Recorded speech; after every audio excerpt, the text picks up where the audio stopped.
Hey, football is back, thank God, in some cities. Let's just go through the notebook here. We got a quarterback revolt. We got a wide receiver revolt. We got the opening of training camps.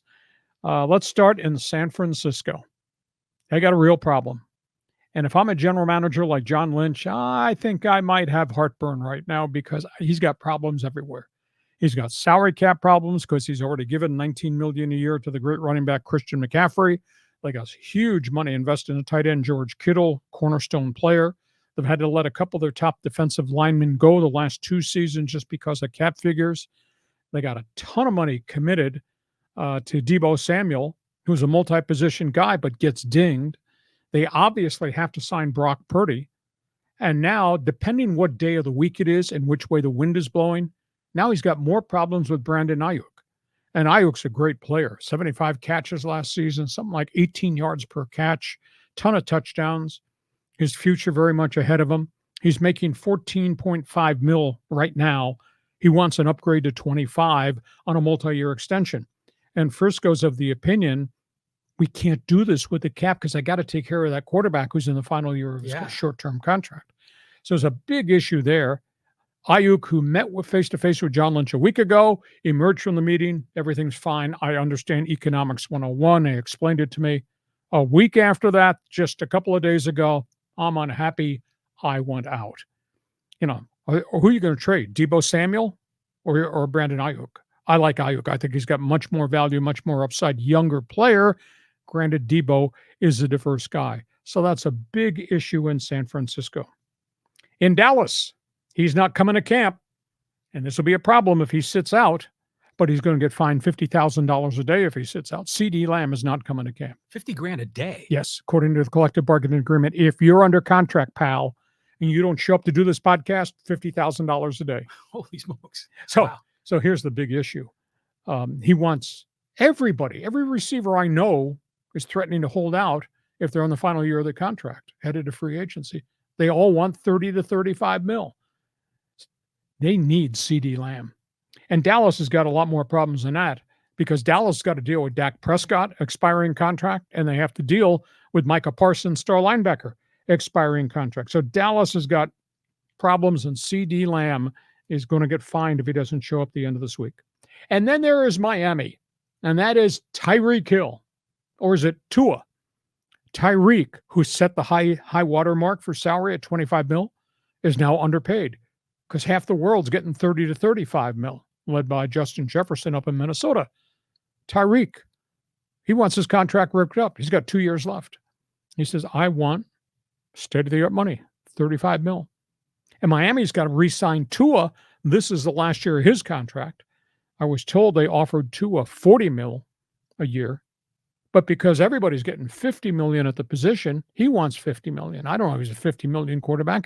He had an unbelievable season last year. We've seen some growth. We've seen some injuries. So Miami's got problems. With the quarterback who'd be thrown to the wide receiver, they got problems with both of them. Cleveland, same story. Star wide receiver, Amari Cooper. I want my bucks. He had a good season last year, but his career has been hot and cold. A lot of injuries. He's moved around. He wants 30 mil. And the guy that throws him the ball in Cleveland, DeShaun Watson, his cap figure, get this. Remember, they gave him $230 million totally guaranteed when they got him from Houston, Texas. His cap figure as of lunchtime today, $63.7 million. He counts more than 42% against the salary cap. One player, one position, 42% of the bloody payroll. By the way, the cap number is $255 this season. So Cleveland's got the money they gave DeShaun, and now everybody else wants their cut of the pie with Amari Cooper. And then there's the Raider story. I don't know what's fact or fiction. Reports are Davante Adams starts talking about his relationship in Green Bay with Aaron Rodgers, dropping hints, insinuation, gee, I'd like to be with the New York Jets and relink with Aaron Rodgers, vacate the Raiders. Now, the Raiders deny there's any trade conversations. They won't answer questions. Did the Jets call you? Did you meet with Davante Adams to talk about whether he's happy or sad, glad or mad? The Raiders are in flux. The quarterback situation, they lost their top running back. Davante has never quite been the same as he was in Green Bay when he was linked with Aaron Rodgers. So That's a storyline bears watching because I'm not a conspiracy dude. But, pal, in the corner of the studio, if I see smoke, that leads me to believe there's probably some fire somewhere. Right. And if I see smoke in the Raider camp with this ongoing Devontae Adams thing, there might be a fire there too.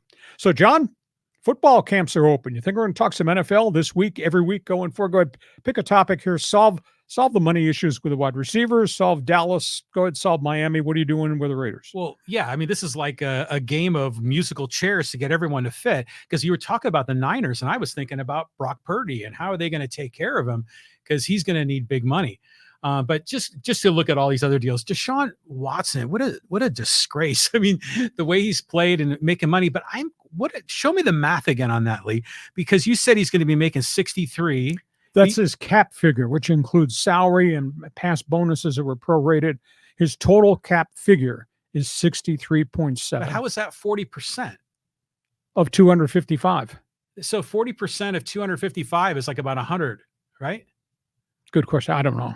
I've read what I read, and the number is high. Okay. Well, it is a lot. 63 point. It's the highest cap figure of anybody. I think Dak Prescott is the second highest at 55. Okay. Yeah. I mean, for him, Deshaun Watson, I mean, I paid Tua, that money before I paid Deshaun Watson. Well, Watson was great in Houston. Then he got suspended, and they traded for him. They gave away all these picks. They guaranteed the entire contract. He got there. He had to sit out the last part of the suspension. Then he played and didn't play well. Then he played the next year. He got hurt, devastating shoulder injury. And we'll find out in a week or so how much he can practice, how much he can throw. But they gave him an enormous amount of guaranteed money, $63 million cap figure. Nobody's ever seen that. Yeah, it's just unbelievable. But so much money in the NFL. I don't blame the players for asking for more, demanding more. It's a competitive marketplace. But yeah, John Lynch will show you the numbers and say we only got this much breathing room. Economics 101. And what do you think about Tyreek Hill versus Tua? Who are you giving the cash to? Well, you got to find a way to give it to both of them. I mean, they're both deserving of it. The problem is then you run out of money for linebackers and everybody else. Exactly. So that's the latest around the National Football League. You're a pro football fan. Want you to jump on board our Fans Forum segment right at the end of this podcast. We got